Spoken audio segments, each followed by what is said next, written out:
is multi-topic, and it reflects the variety of issues covered by the innovation policy and this innovation management process. I hope we will make this session as effective as possible. So maybe I will elaborate on some organizational issues at the beginning. So the panel is scheduled for 90 minutes. Maybe it will be a little shorter because of lunch. The questions and answers session is planned at the end of this session. So you are strongly encouraged to ask these questions, because we would like to challenge our panelists today a little bit. So we will start with the presentation, which have a lot to do with the most recent strategy for European Union, which is called Europe 2020. As Dr. Klaus Rennings told me yesterday, this strategy, which includes these goals of achieving smart, sustainable and inclusive growth. And as Dr. Klaus Rennings told me yesterday, eco-innovation is something which can cover all of these goals. And that's why I would like to start with Dr. Klaus Rennings elaborating on this issue.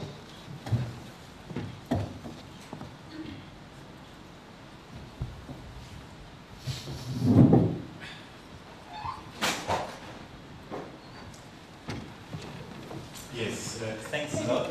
It's more comfortable. So I'm more mobile with this. Yes, thank you for the introduction. Maybe I tell you briefly my background.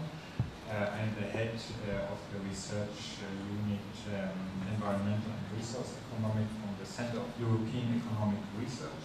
And I'm also leading a small research group on sustainable innovation. So ZEW is running the German Innovation Panel, which is part of the community-wide Community Innovation Survey. So we are collecting each year innovation data from manufacturing firms and from the industry. And beyond that, what I have done in the past years are projects on consumer demand for energy efficient appliances, on rebound effects of energy efficiency policies, and also an assessment of first mover policies regarding climate and sustainability policy. Perhaps this as a short introduction for the later question and answer session. So, as was already said in the introduction, sustainable growth is the goal of the European Commission. So there is always the demand since the Lisbon agenda to create innovation, to create competitiveness, and to create jobs. So this is the economic necessity, I would say, to develop the European Union. But on the other hand, so the European Commission has a long history of being a front runner in terms of sustainability policy. And yes, given these two somehow conflicting strategies, it can be said that eco-innovation is the magic thing to achieve both, to exploit synergies and to create win-win opportunities, which is not always the case, of course, but I would say it's the cheapest way to achieve these economic and ecological goals. So in this picture, I show the connection between these overarching goals. I will tell you later.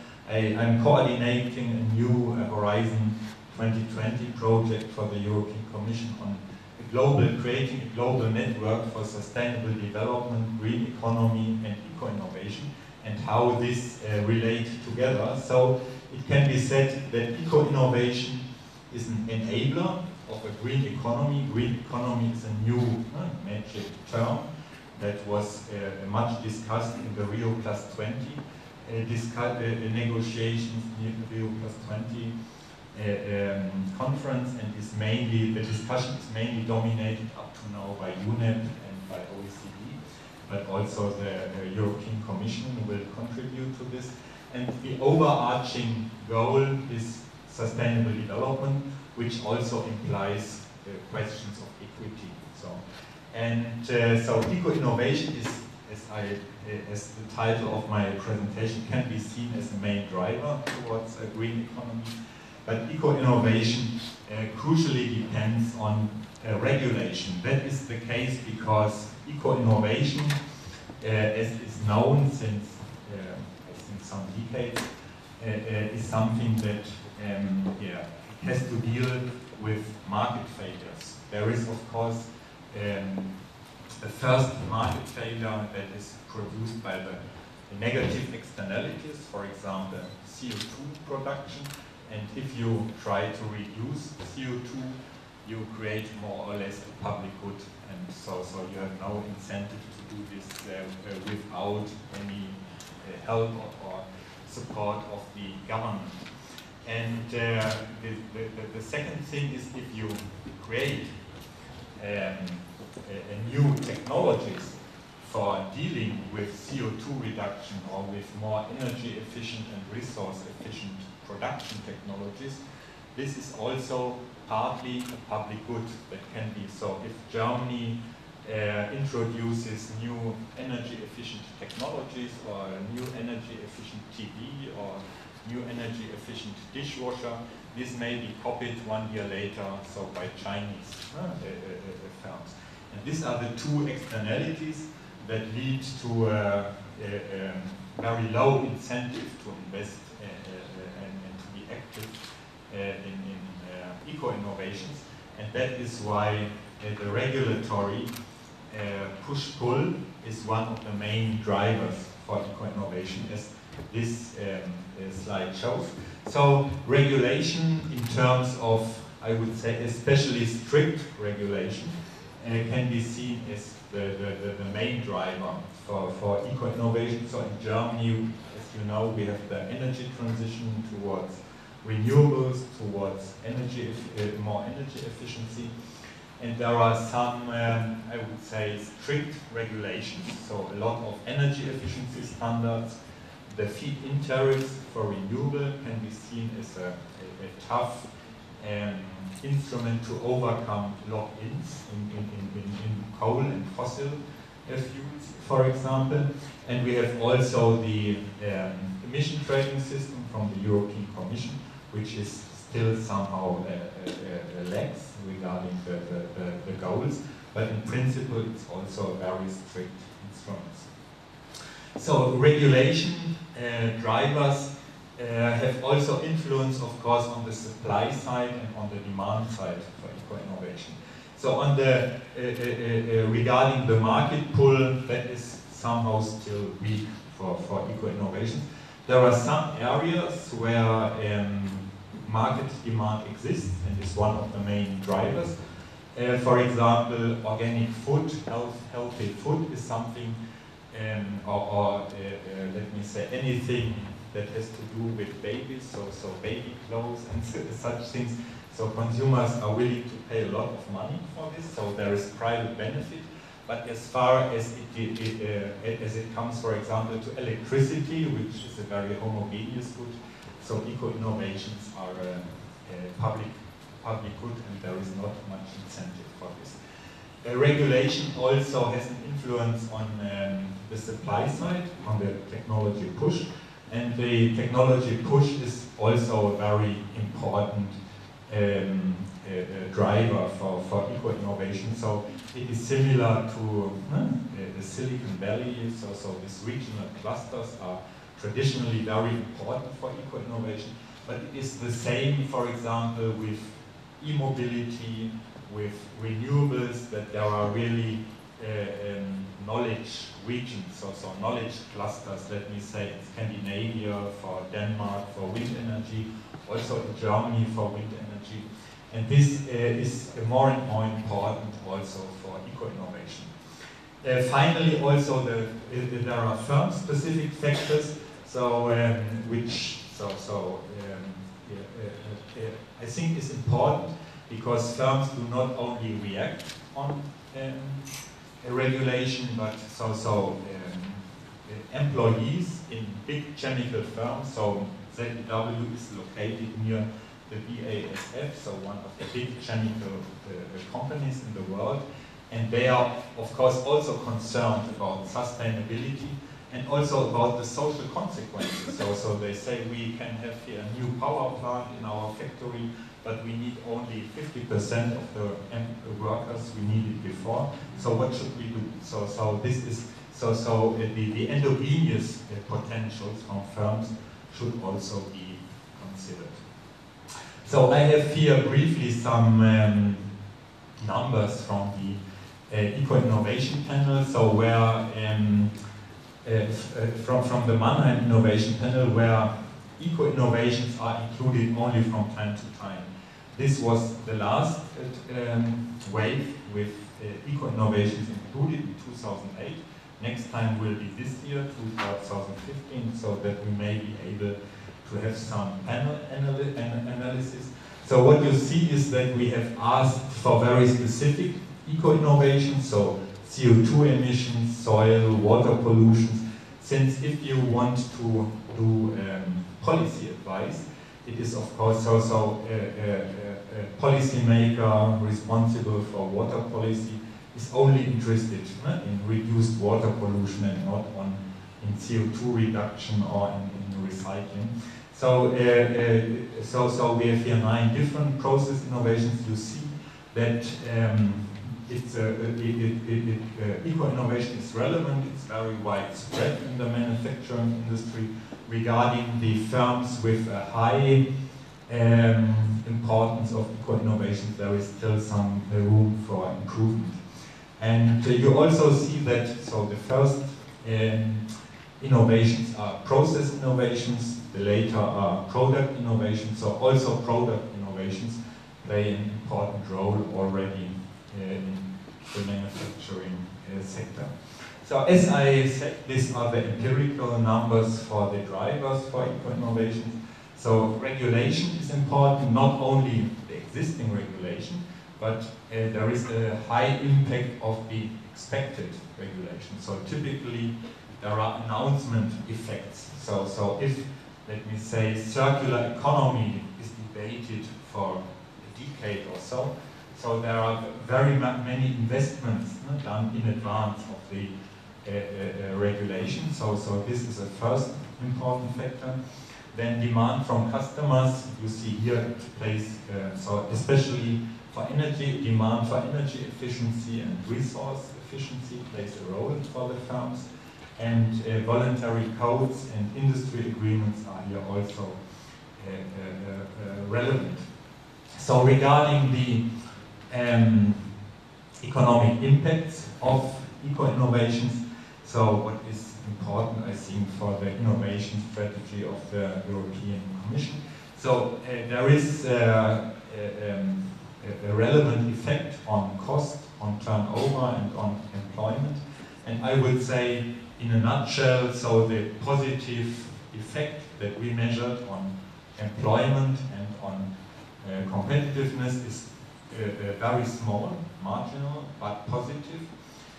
And it is especially it especially exists for the innovations which focus on efficiency, so on energy efficiency and material efficiency, whereas, let me say, renewables, so CO2 reduction, is not necessarily something that increases competitiveness. So let me briefly say something about our new Horizon 2020 project. It's called Green EU, and we have decided to create a global network, so everybody is invited to contribute. And since some of the partners do not like the prominent role of EU in the Green EU, so it's seen as being somehow dominated by the European Commission. So the network will be called Innovation for Sustainable Development. So the Inno4SDNet website, I think, will be constructed within the first half of the year. So our idea is, you have seen the concepts of eco-innovation, of green economy, and of sustainable development. They are discussed very differently around the world. If you are in China, if you are in South Africa, or if you are in South America. So there is very different weighting of valuation of equity issues, for example. And so we will first discuss the definitions and come to a better understanding how these concepts are understood. Then we will provide the stakeholders with the scientific state-of-the-art regarding definitions, regarding the measurement of eco-innovation, regarding the best practices and how to transfer these eco-innovations. And we would like to coordinate the activities among stakeholders. There are a lot of activities ongoing. For example, UNEP has a really worldwide eco-innovation activity that includes already a lot of these issues. And so the idea is to coordinate this. So consolidation of concepts and development of policy guidelines is something that we want to do. So we will start with a mapping of the global concepts and also with a mapping of the policy agendas all over the world. Then we will identify best practices of transferability and of eco-innovation and of cases where win-win situations could be realized. So, and we would also try to provide stakeholders around the world, so innovation communities, with the results of the EU research. So, and yes, this is the project. So what we have done so far, I have briefly also already reported our work on the determinants and about the economic impacts of eco-innovation. So we are doing this project with 12 partners, mainly European universities, but also a partner from South Africa, Stellenbosch. And yes, so we have involved international stakeholders such as Future Earth, so the global research organizations. We have involved UNEP as a major player in this eco-innovation area, and also, I think, interesting, the Sustainability Transition Research Network, which are also following this inter- and transdisciplinary approach regarding eco-innovation. Thank you.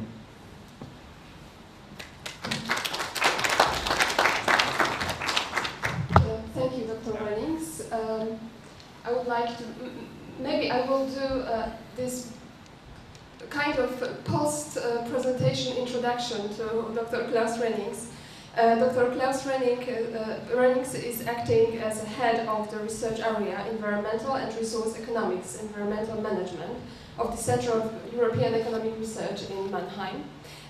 He has widely published in journals such as Ecological Economics and Journal of Evolutionary Economics, and he is also an experienced leader and coordinator of big national and international projects. So thank you, Klaus Rennings. Please take a seat. The second presentation will be dedicated to innovation diplomacy, let's say.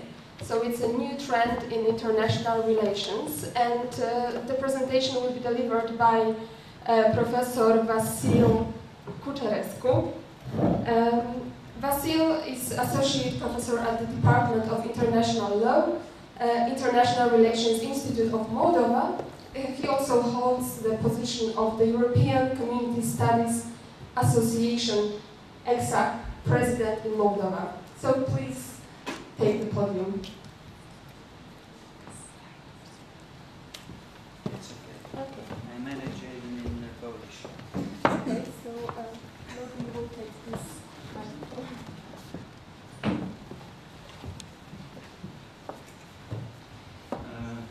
Dear guests, first of all, I would like to thank you, our host, PEXA, especially the president, Professor Eva Latuszek, for inviting me to participate and to be together with you, because this is the most important fact, to meet, to share, and to produce in the nearest future certain results that would be for our common benefit.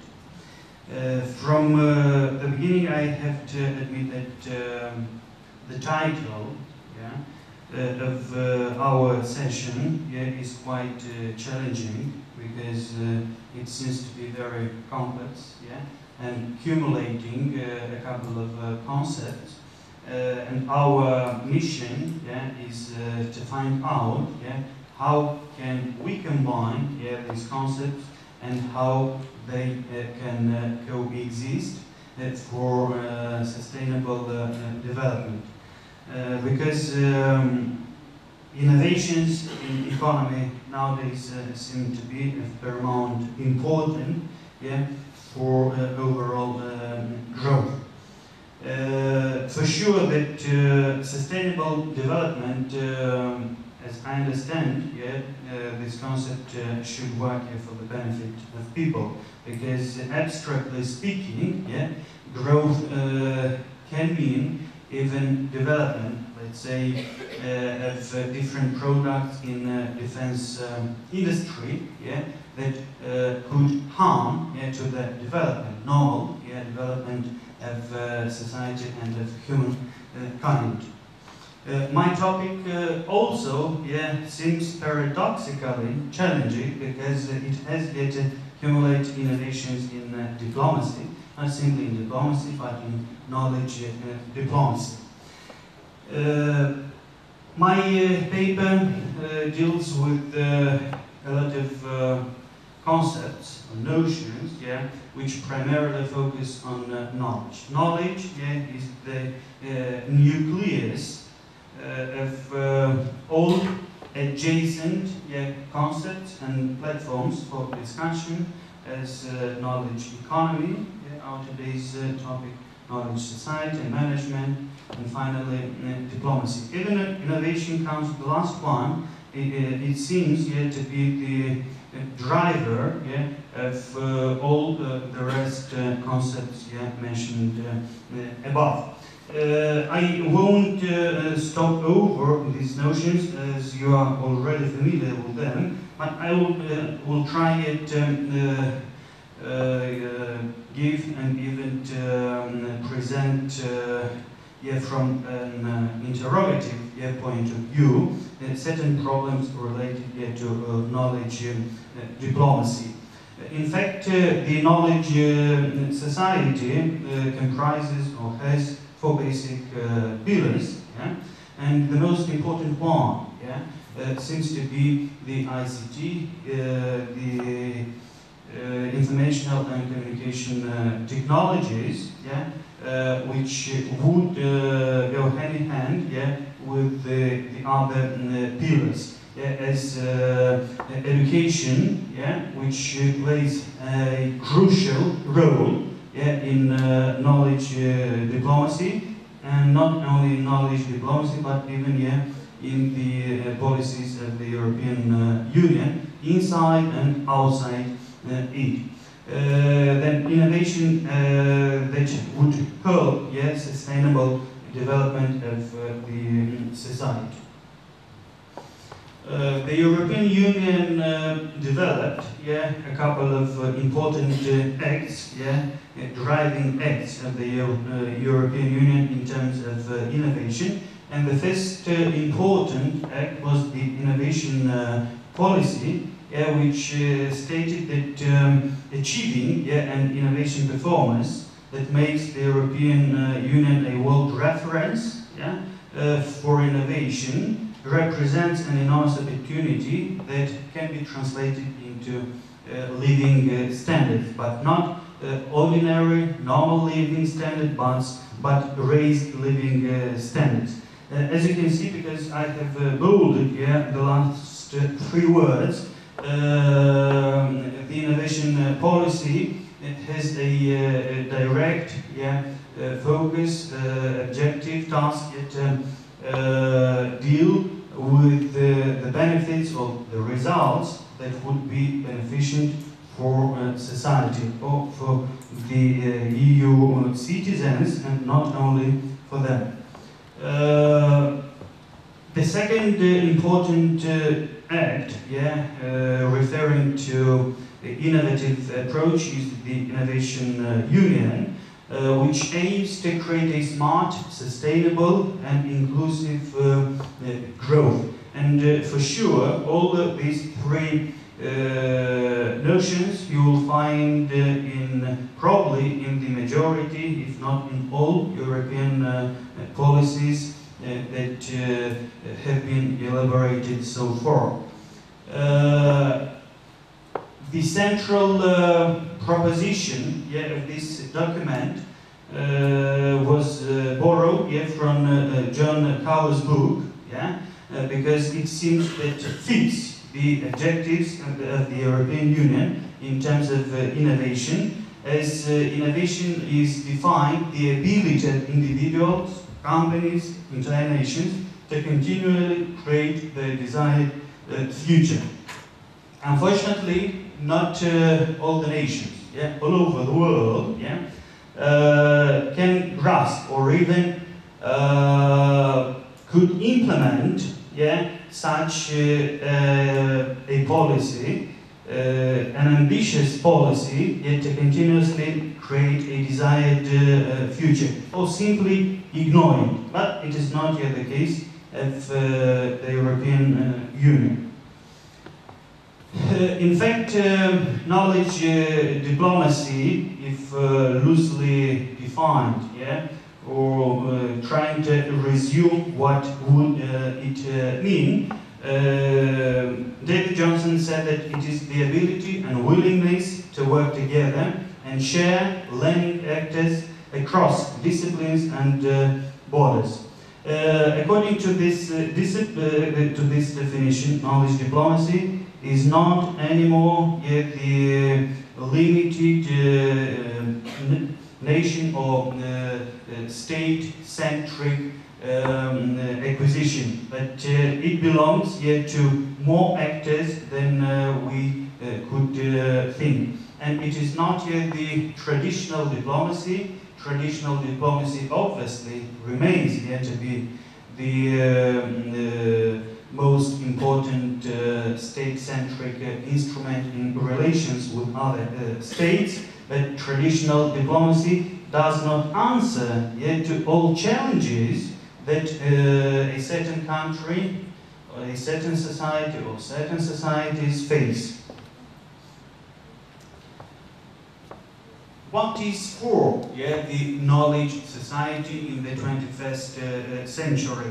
For sure, it is thought that it is a social benefit, with the goal to make the world a better place.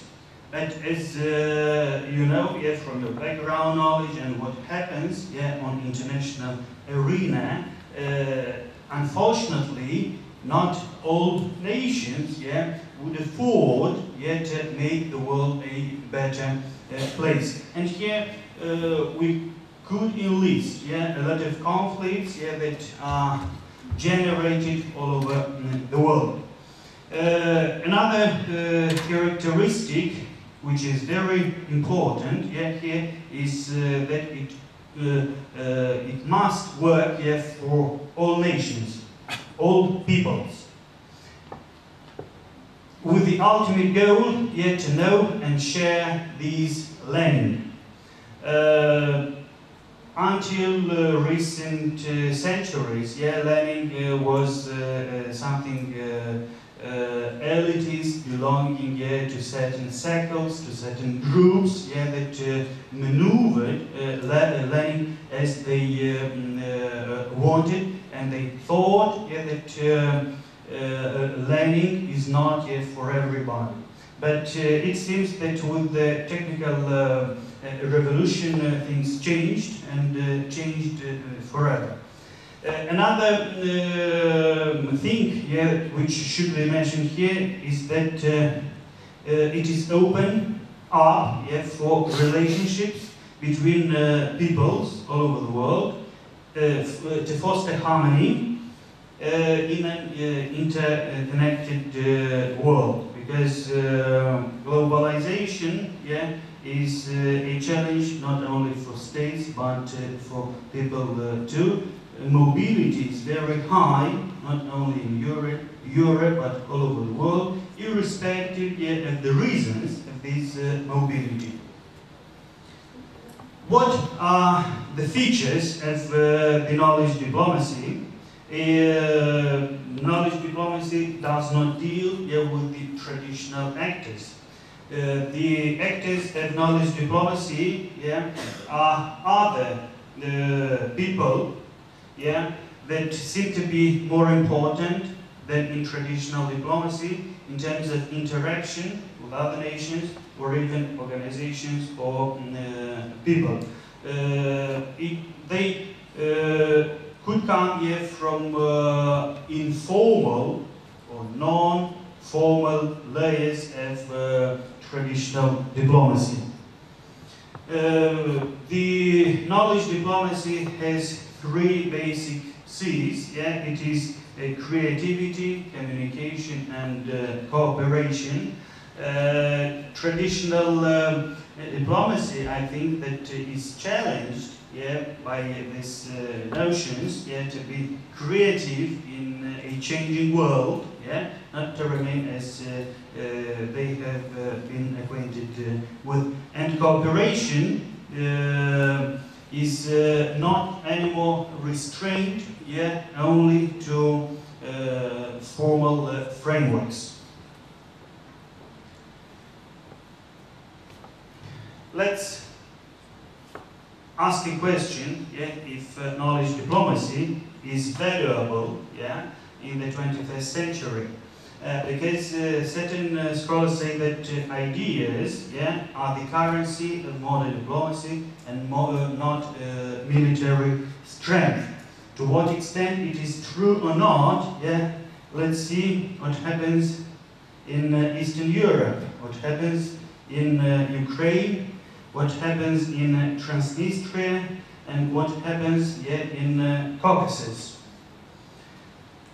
A country's diplomatic effectiveness rests as much on the power of institutions as its consistent promotion of human rights and values. Tell me please, if all the nations, all the states, yeah, all over the world, yeah, would embrace, yeah, such an approach towards, yeah, solving different diplomatic problems that may occur on an international arena. And obviously, yeah, certain examples, yeah, which are closer to us are those, yeah, from Eastern Europe. For sure that Russia, yeah, is not interested, yeah, in promoting a diplomatic effectiveness based on human rights and values, because Russian diplomacy is a state-centric diplomacy and not a social centric diplomacy.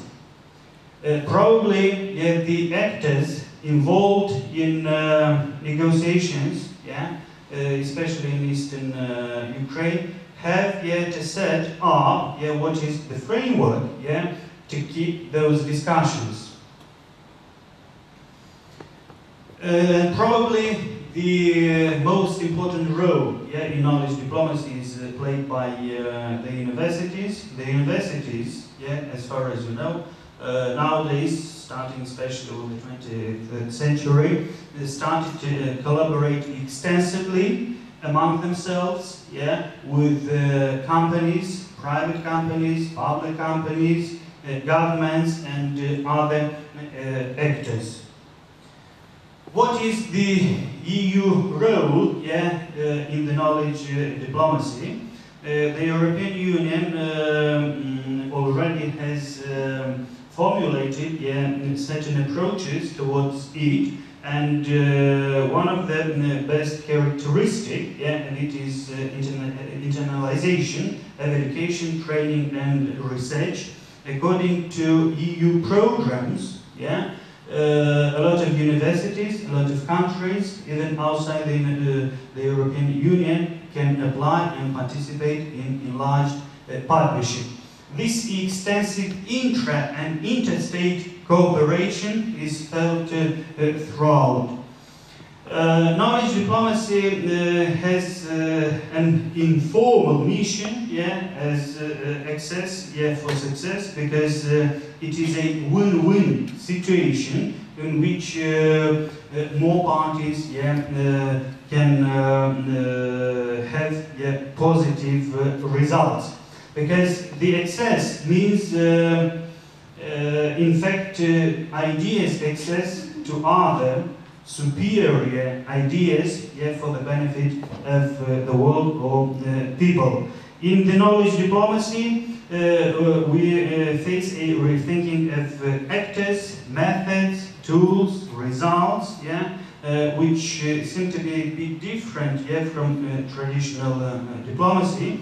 And probably the most important thing here are the methods, which seem to be softer, yeah, in contradistinction to those coming from traditional diplomacy.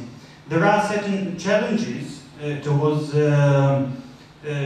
knowledge diplomacy, yeah, coming from vertical and horizontal layers.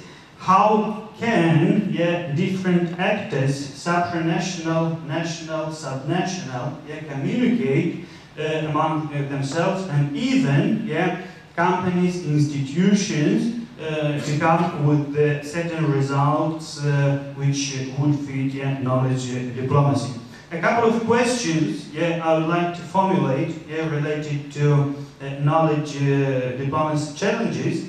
What are the institutions, if we would like to embrace an institutional approach, yeah, need to be developed in order to make new diplomacy more effective? Because we must take into consideration the effectiveness, yeah, of this diplomacy, and how can this diplomacy support traditional diplomacy? Because nobody, yeah, would like to get rid, yeah, of traditional diplomacy. How should the distribution of work, yeah, between traditional and the new diplomacy be organized? Yeah? Shall we leave, yeah, the responsibility to work hard or to do the majority of the work to other actors, yeah, not for those coming from traditional diplomacy, and that traditional diplomacy should decide to take or not to take into consideration? And a test. Let's speak about the EU security. And I'd like to propose 3 model exercises. Yeah? Let's say the open wounds of Eastern Europe.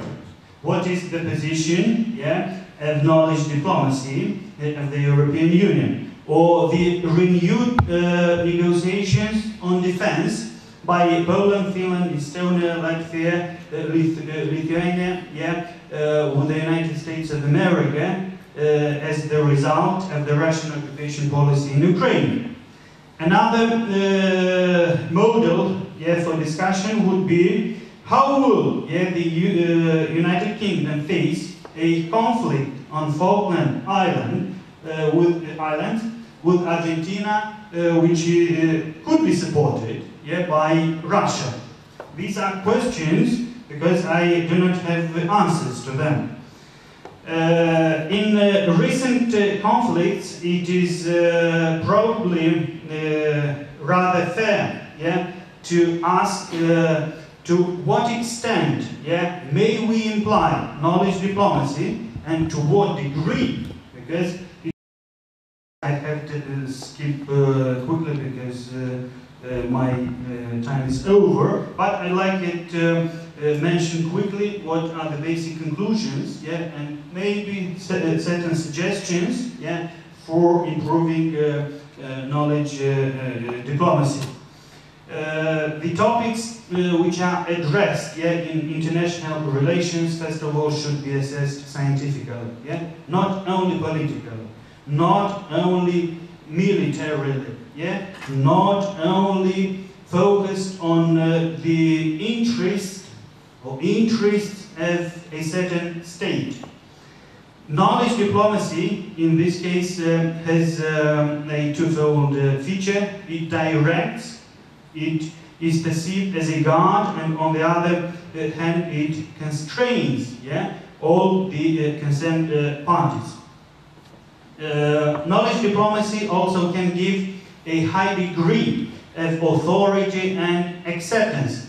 I don't know to what extent the authority could be satisfactory to all the parties, but acceptance, yeah, will be realized. Knowledge diplomacy serves, yeah, for a better opportunity, yeah, to traditional diplomacy, as nobody, yeah, would like to give up. Suggestions. Knowledge diplomacy should be, yeah, or deserves priority both, yeah, in academic research and external relations. Another recommendation would be creation of epistemic communities, yeah, in which policymakers, diplomats, businessmen, scientists, and so on and so forth, yeah, would be involved. Or even creation of multinational think tanks or something similar, on especially on sensitive issues. For instance, if we are speaking about recently initiated conflicts in Europe, yet to see to what extent knowledge diplomacy is functional, is viable, yeah, for solving our problems. Thank you very much.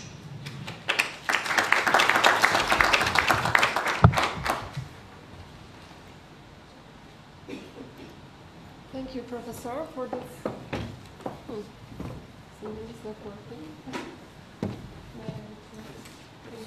So thank you, Professor, for this interesting presentation, because I think that something that we are doing right now is a kind of this knowledge and innovation diplomacy. It's about involving society into this process, so it's very important. Now we are going to look at the issue of innovation from another point of view. We will look at the cooperation of industry and science. And the first point of view will be presented by Professor Jan Chojnicki-Schulz, who is the head of the Department of Intelligent Technologies at the Institute of Fundamental Technological Research in Warsaw. It's Polish Academy of Sciences. Professor has been struggling for many years to combine these two different worlds of science and industry, and he will elaborate on some opportunities and threats of the aerospace industry in Poland. So, Professor, please. Thank you, Eva. Yeah, so I'm going to talk about some example focused on these Polish innovations based on aerospace industry in Polish conditions.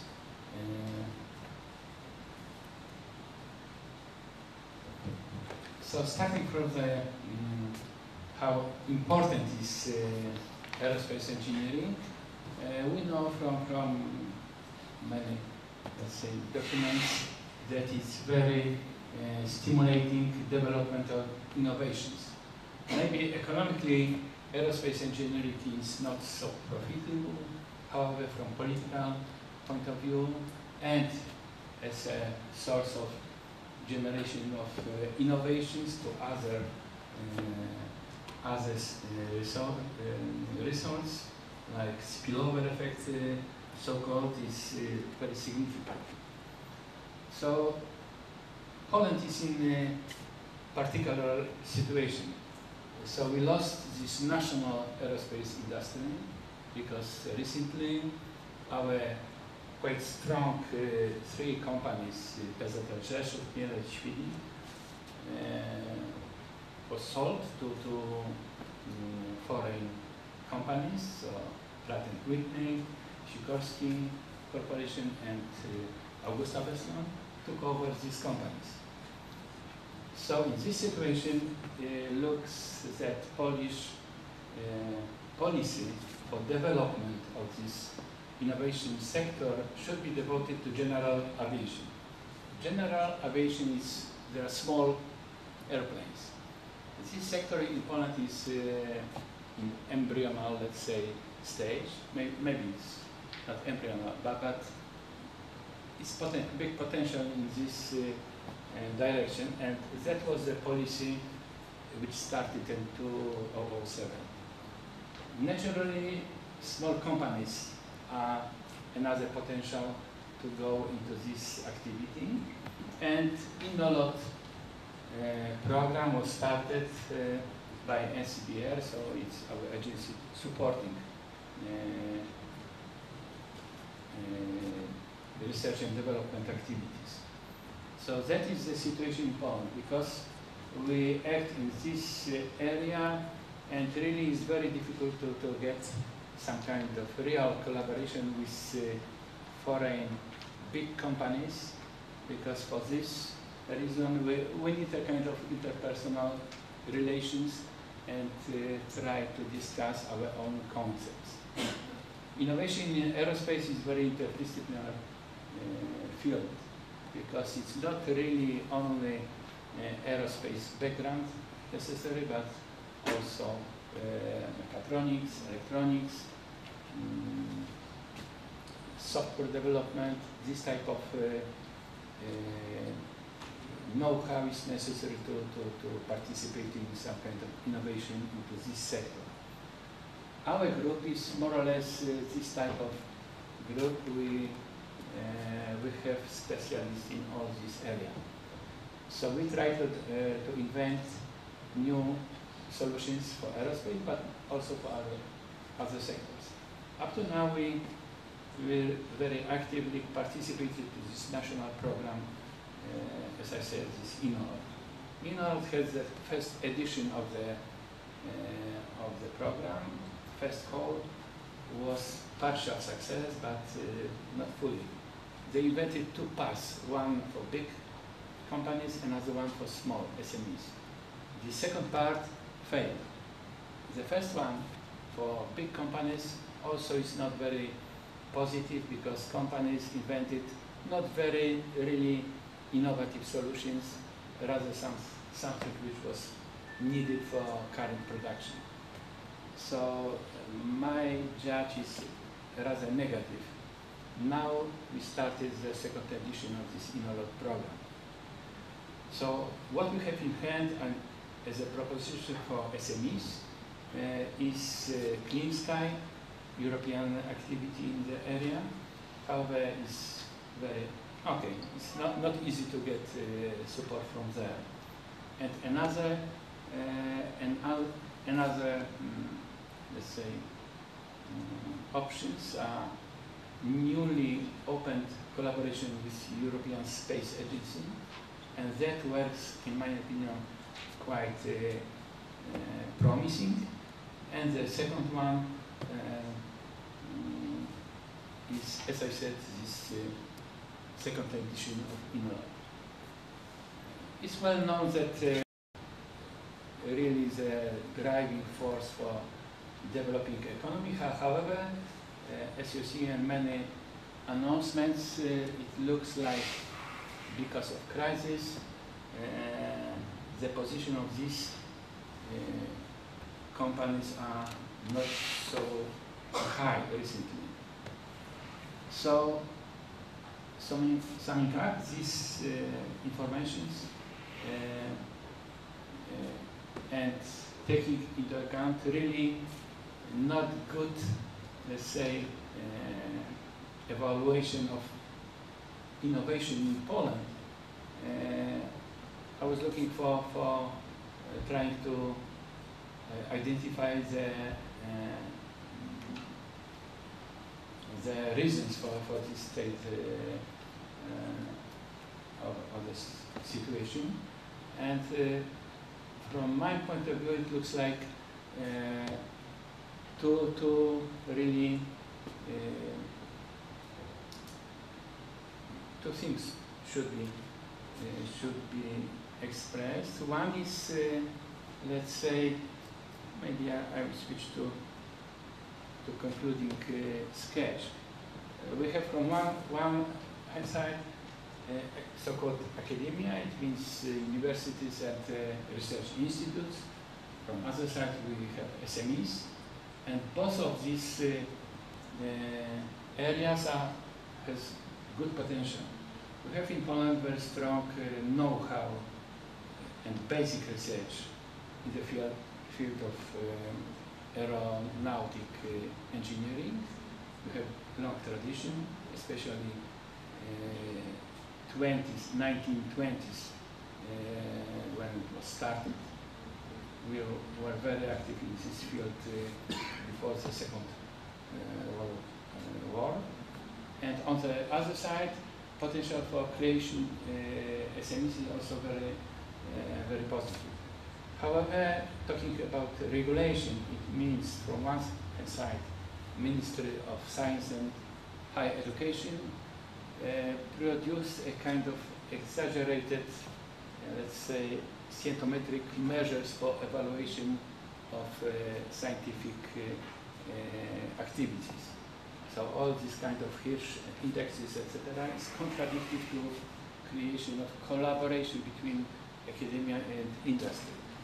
So I see some small action which improves the situation can be very helpful. On the other hand, NCBR, who is supporting this R&D projects, also has something to do because they require quite high financial contribution from SMEs to the research projects.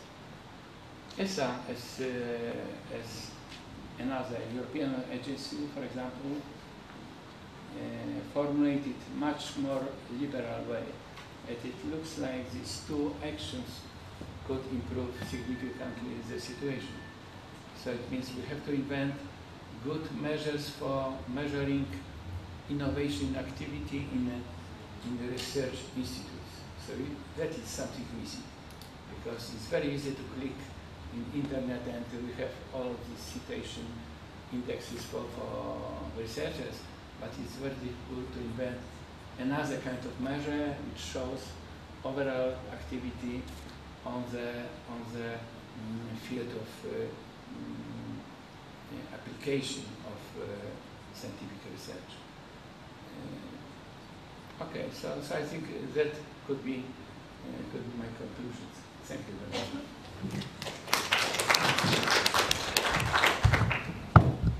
Thank you, Professor, for this presentation. You highlighted many important things, and we can see that a lot of things are to do in this area. One of the agencies which is supporting innovative programs in Poland is the Polish Agency for Enterprise Development.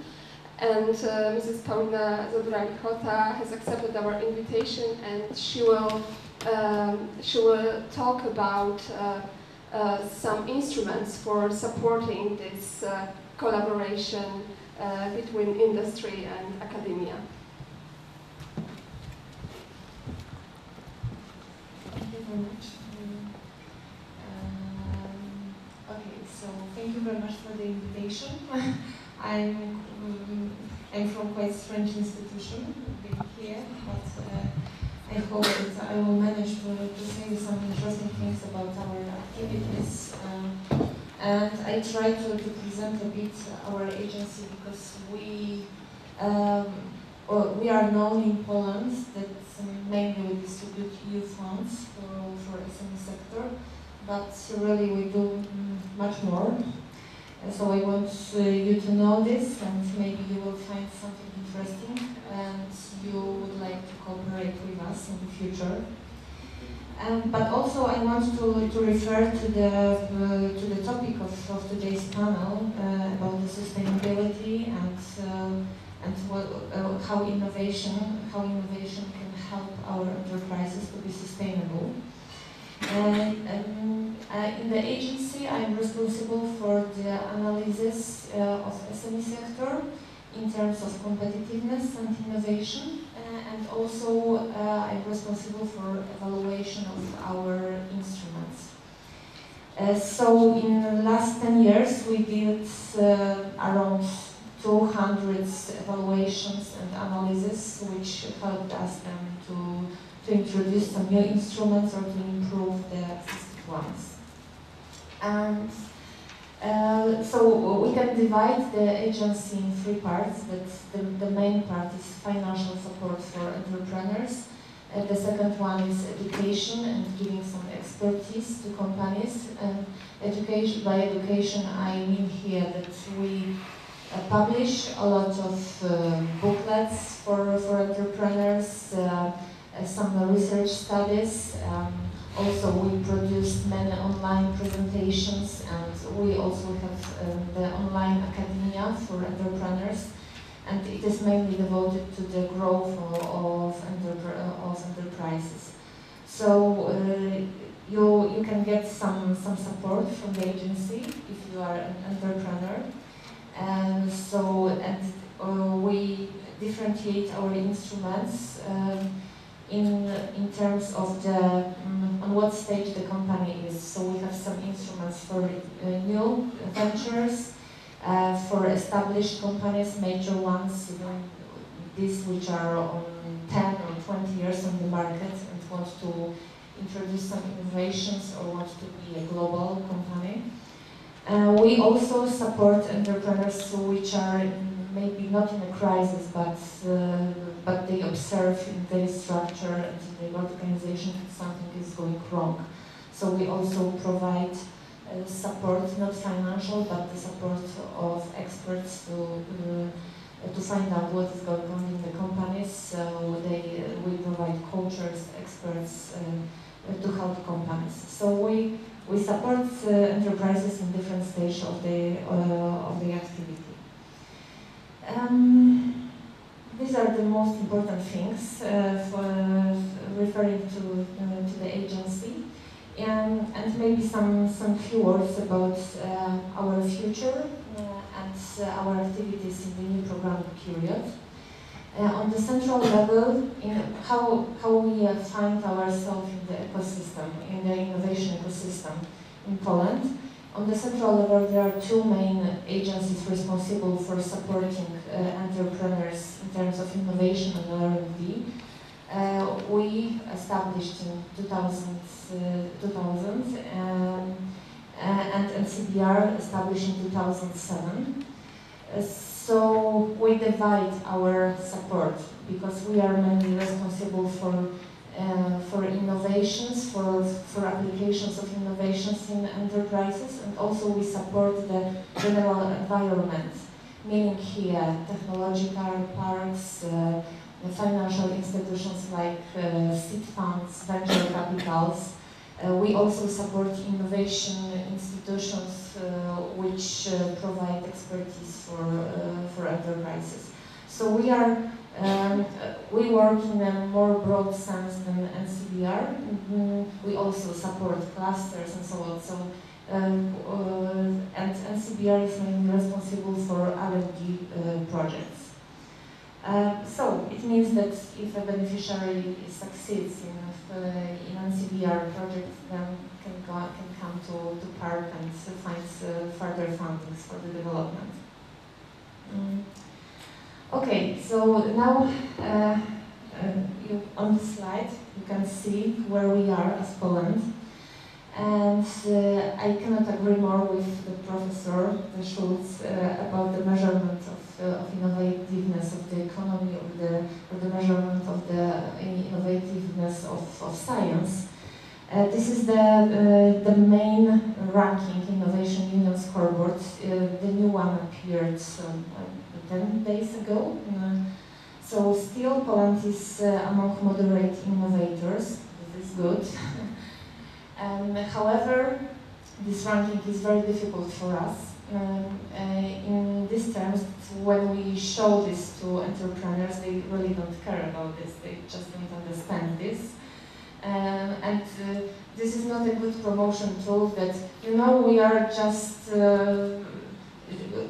our place is here, look at the leaders, so we should follow the leaders. We are still a country which is catching up, so we should do more or something.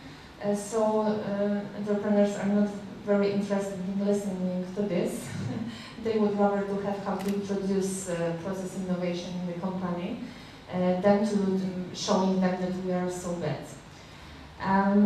However, the latest Innovation Union scoreboard show us that we are among the fastest growing innovators, together with Malta, Latvia, but they are very small countries, so it is difficult to compare.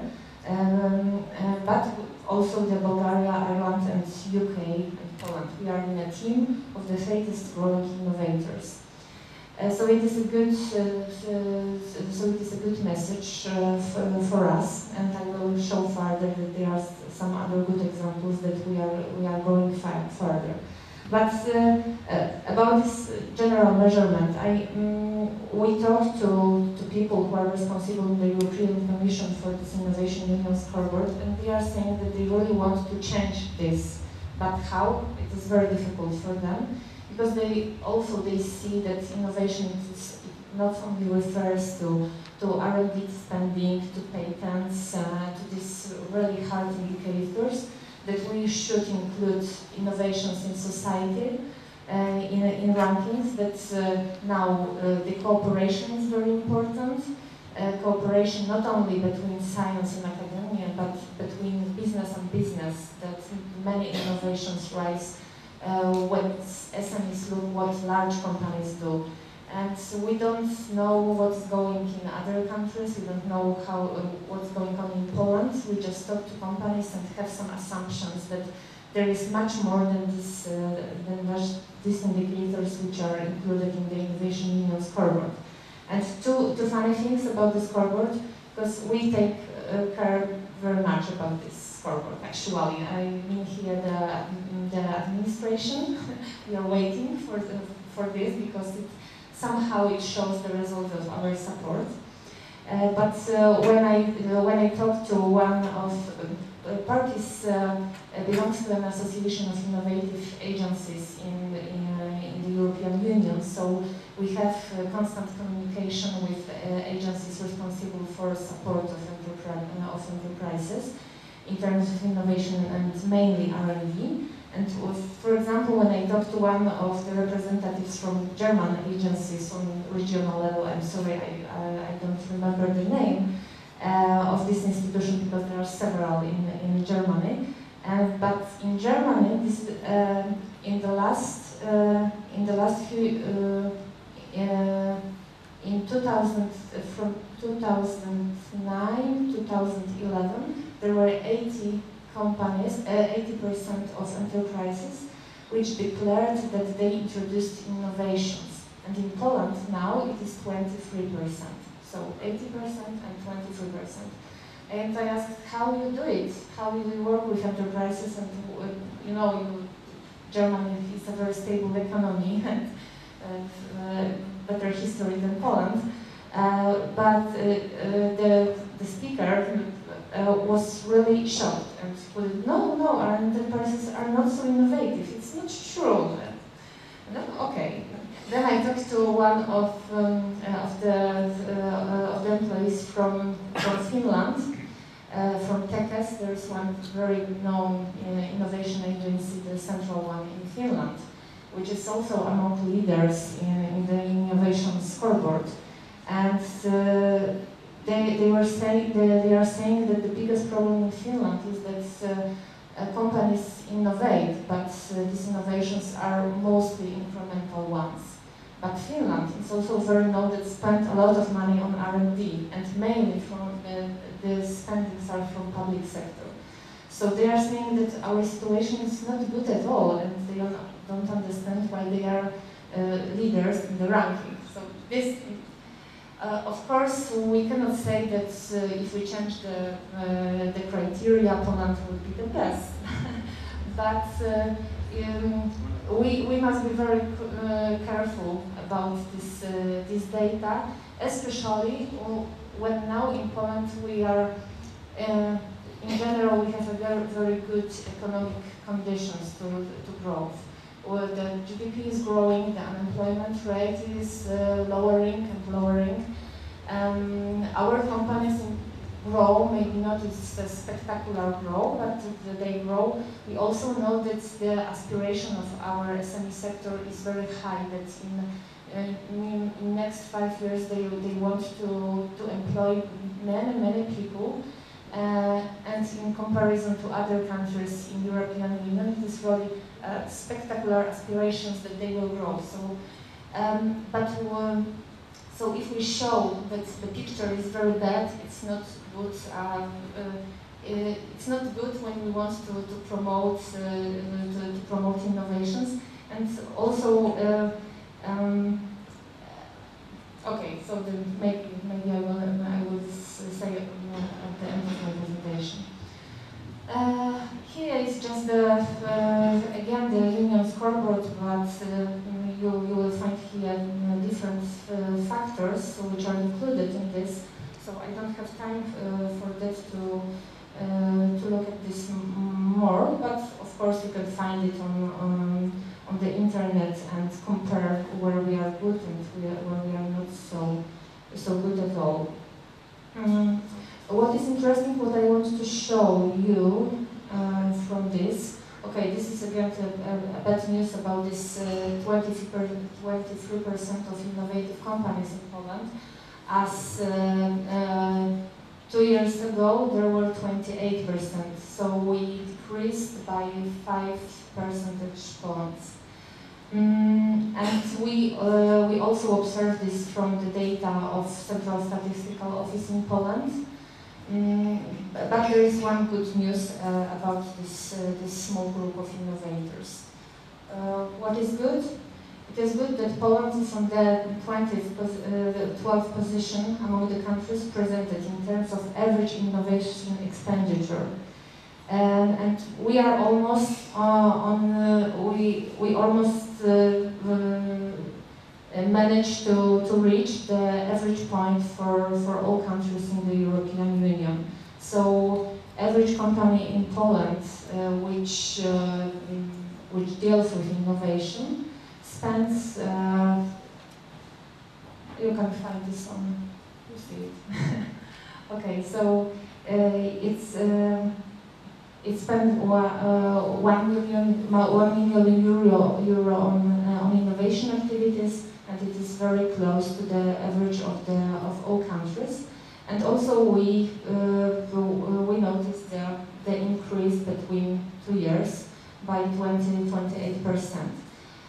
However, when we compare to other European countries which want to catch up, so meaning Romania, these countries which are in geographical surroundings of Poland, we are not as fast, but we are just a big company, we are just a big country, and we have some problems with our enterprises in terms of globalization or just trying to do something abroad. So our innovativeness, we see it, that would be much better if our companies would start to think not only about internal market, but to start to think about external one. That the competition would be much higher, but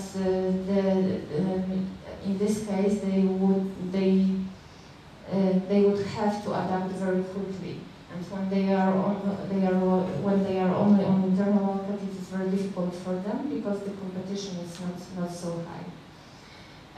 Also,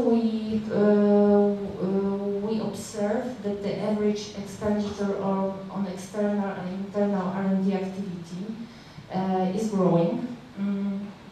If we refer to internal activity, which is for us is very important as we want to improve the innovation activities within companies. So we see that it's that again we see that the companies spend much more money on R&D activities. And here we did a kind of a presentation of our performance. It is presented in the form of a star, and here we find Germany, which is the most close to the basic picture, and Poland. So we find ourselves good in tertiary education, meaning people who finish tertiary education. We find with ourselves in non-technological innovation in companies and spendings in innovations in general. But for last years we are good in all these things, and so we don't observe much more successes in patent activities or in cooperation between science and enterprises. Okay, so I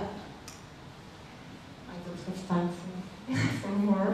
Okay, so I just want to tell you what we do in analyzing the innovations in companies, because one part is the data which are available for us, for you. Everyone can analyze them. This is data from Central Statistical Office. Some of them must be bought, but some of them are widely spread out. And also we use Eurostat data when we want to compare with another countries. And the problem in Poland with the data we see when we want to know something more about micro enterprises, which are not under investigation of Central Statistical Office, but it is the same in another countries. But as in Poland, 95% of enterprises, these are micro enterprises. We really don't know much about them, but actually we spend a lot of money on this sector, supporting this sector in innovations. So we just finished a survey among micro entrepreneurs, meaning that we didn't investigate companies with the owner. So when there is only one person working for the company, so we focused on enterprises where it's the owner and plus one employee at least, and we asked them about the innovations. The result was really surprising and optimistic, but we must be careful with that. As I mentioned before, among small, medium-sized and large companies, there is 23% of innovative companies, and micro-enterprises are saying that there is 60% of them, so it cannot be true. But it is good that they declare this. We asked them the same question as the Central Statistical Office asked. Have you introduced an innovation process or product in the last 3 years? So it wasn't a very difficult question to understand. So first we should believe in what they said to us. But of course we have some assumptions that maybe they overestimate their innovativeness. But what was interesting for us, it was the fact that in previous research performed by agency, when we asked small companies, do you innovate, do you introduce new products or even new innovative methods of marketing, they were saying no, innovations are not for us. This is mainly R&D, this is for large companies and so on. And now companies are very used to the term of innovation, and this is the first step, of course, but it is good that we managed to reach this step, and now we can talk about, so what type of innovation do you really introduce, and how can we help you to improve this type of innovation. If you are interested in this research, we also investigated in this one the cooperation between academia, scientific institutions, and entrepreneurs. And we got very nice results about the aspiration of companies, that they want to work more with universities, with incubators in the universities. So we see it as a sign that people will take care much more about the employees in companies. They know that they have a barrier of employees. And now they want to focus in finding smart people for the companies, but they want to look for them in these special places, like talking to students, finding these people in incubators which exist in the universities. And you can read about this research in our recent publication. This is Innovation Entrepreneurship in Poland. It was published 3 weeks ago. You can find it on our website, but it is also published as a book. So I will just skip the slides, but it will be available for you if you want to look more. And just 2 sentences about another type of research we do. As I mentioned, we are responsible for evaluation of our instruments, and we have a really big one, ongoing evaluation of operational program Innovative Economy. We call it the Innovation Barometer, and we investigate our beneficiaries in 3 points of the existence. 2 years before they receive the support from us, during the time when they perform the project, and 2 years after finishing the project. So each company we investigate its performance for around 6 years. So it is really a huge tool for research, and we observe that when a company starts to innovate, it doesn't stop. It improves its performance, and especially it is visible during this time of from finishing the project and the next 2 years after the project is finished. So we see that we convinced companies to innovate. However, it should be stated that this program was devoted to companies to start innovations, but actually our beneficiaries were companies which already knew what innovation is, and they improved their activity. So we didn't have to convince them to innovate, but we help them to be better in innovations. Okay, so I don't have time to tell you more, but also about this innovation barometer you can read from the book I mentioned. Thank you very much.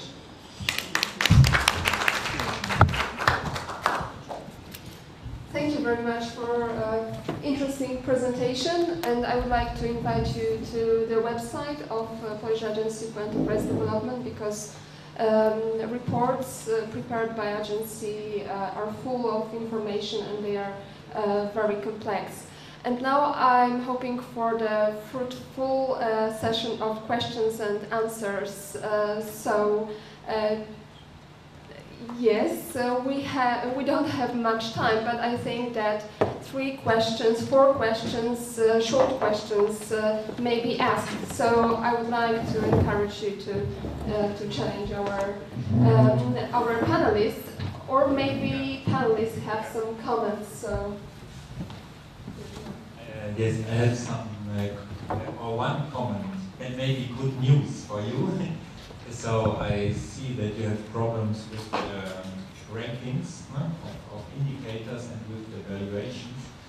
So at ZEW we have also a research area, industrial economics, and so they are doing a lot of innovation rankings of all countries of the world. And I've just opened a website. It's called EuInteg2015. That is one moment.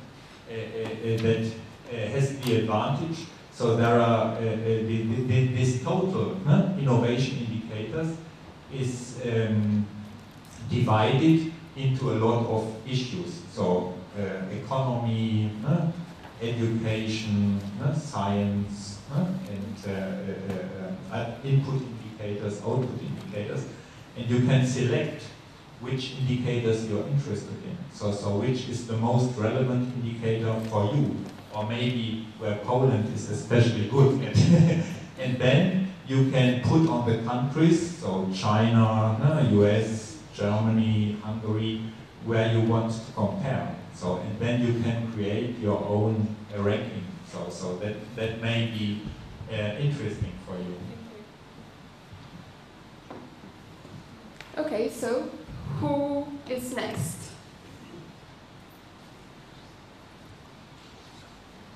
Okay, so maybe I will trigger the discussion a little bit.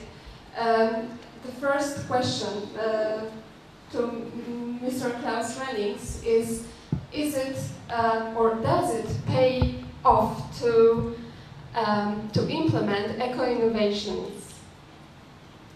Yes, thank you.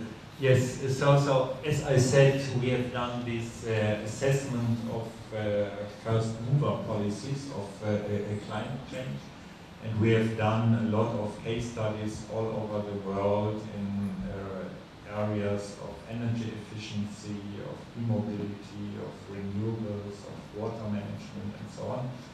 And so what we found out as good news for the European Commission, so there are in fact cases where there are advantages for first mover, and this is especially in the high-tech fields for eco-innovation. That means, for example, regarding energy efficient coal production.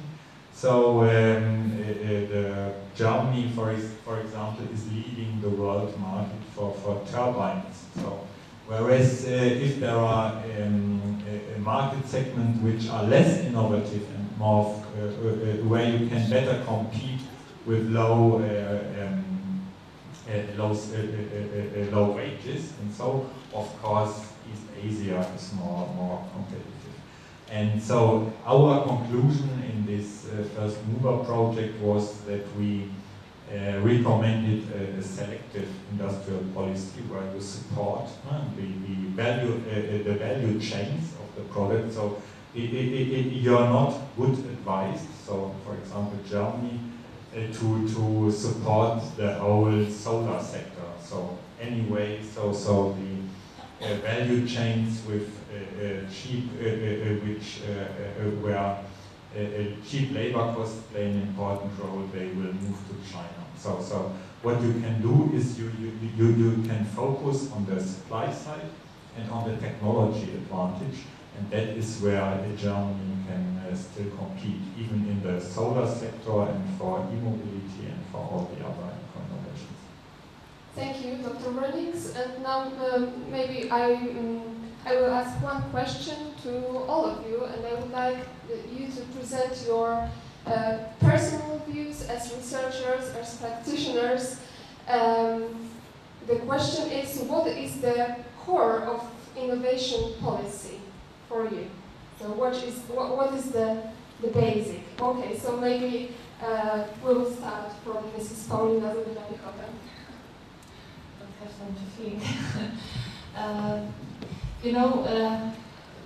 I think that what we need to introduce a good innovation policy is the knowledge. So we are just after 2 years of investigations. How should we help entrepreneurs in Poland to be more innovative? And we really have had long discussions among people from different ministries. Also, we invited experts, scientists, people representing business to talk with us how should we help our enterprises. And we decided to write a very ambitious program for new programming period for the time for 2014 to 2020. And as Professor mentioned, that referring to grants performed by NCBR, that they are mainly for SMEs, but the cost of participation is quite high. Also, that now we mainly focus on R&D projects, not implementing innovation. That really it is very ambitious for our enterprises. And actually, we don't have good data which would convince that it will work. When we look at our enterprises, about what they are saying about the support they want, or about the condition of entrepreneurs, of the state of innovativeness, we see that this program will be very difficult for them, maybe for first years of the new programming period. Maybe after 2-3 years they will get used to this. They will notice that they can manage. But concluding this, for me it's not as I am from the institution which is responsible for supporting entrepreneurs. I would love to have instruments which entrepreneurs will say, yes, they are good, they are exactly for us. And I'm not so sure if some of them at the beginning will be so good for them. They will be really difficult. I mentioned NCBR and the R&D project, but when we talk about agency, we have a group of instruments which need collaboration with financial institutions. So entrepreneurs must, before applying, they must find a venture capitalist or business angel and start cooperation with them, and then come for the money from the agency. We don't have the evidence that this instrument will work. And again, I repeat that it is very ambitious. So the basic for good innovation policy is good data about the needs of the economy and about the expectation of entrepreneurs. And expectation, yes, but also the abilities, if they manage to use the funds correctly. Because we can have very good instruments, and for example, someone from Finland would say, yes, it is great, we use it for several years. But in Poland it cannot work because, for example, there is lack of something, and the instrument in general is good, but it doesn't suit to the situation of the entrepreneurs. So yes, this is mainly this. Thank you. Professor Chojnicki, would you like to Maybe, add something? I would like to comment a little bit. Yes, my impression is that this triangle, Ministry of Science and Higher Education, NCBR and PAR, this is a really magic triangle, because the situation is very sensitive to small change of regulations. And really to find this optimum is a crucial thing. That is I'm sure that it's a very sensitive subject. So eventually, I don't know what is the way of your work, how you identify indices for innovation. That's for me, it's my curiosity. But it would be interesting to know more about that. Thank you. Maybe the topic of the next panel later. Yeah, okay. Yes, Basil. Thank you very much. I have to recognize that I'm a bit far from economic field, but anyway, I would say that it depends, in fact, in what kind of society we live. Yeah? For instance, if I would give an example, to information society. Of course, innovations, would be limited, to the framework, of developing the information society, ICT society. As far as we live now in a knowledge society, the core of the basic notion for further development should be knowledge, development and implementation from various perspectives. Moreover, the core of any innovation policy, I think it is the concern of any country separately. A certain or a general core of innovation policy for the European Union as a strict, as a rigid standard, I think it would be a risk. First of all, every country should establish for itself what are the major concerns for innovations in products, in services, processes, or organizational aspects, because there are even various divergent aspects among these issues in various European countries. That is a point of view coming from outside the European Union, and I'm not the right person even to give certain suggestions. Thank you very much. Thank you. And final remark for... Yes, perhaps as a final word from the panelists.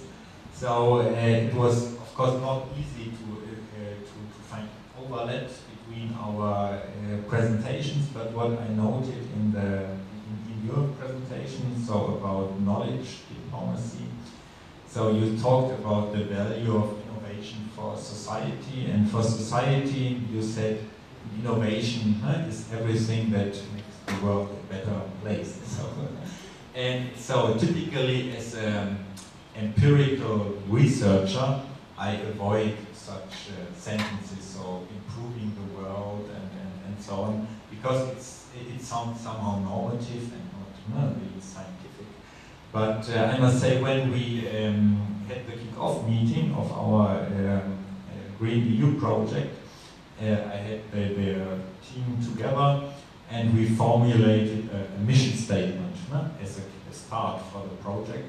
And they exactly defined it this way. So we see sustainable innovations as innovations, so process, product, and any other innovation that makes the world a better place. So they are committed world improvers, I would say. And yes, in the end, I must say I like it because that brings some really spirit and some passion to the subject. Thank you very much.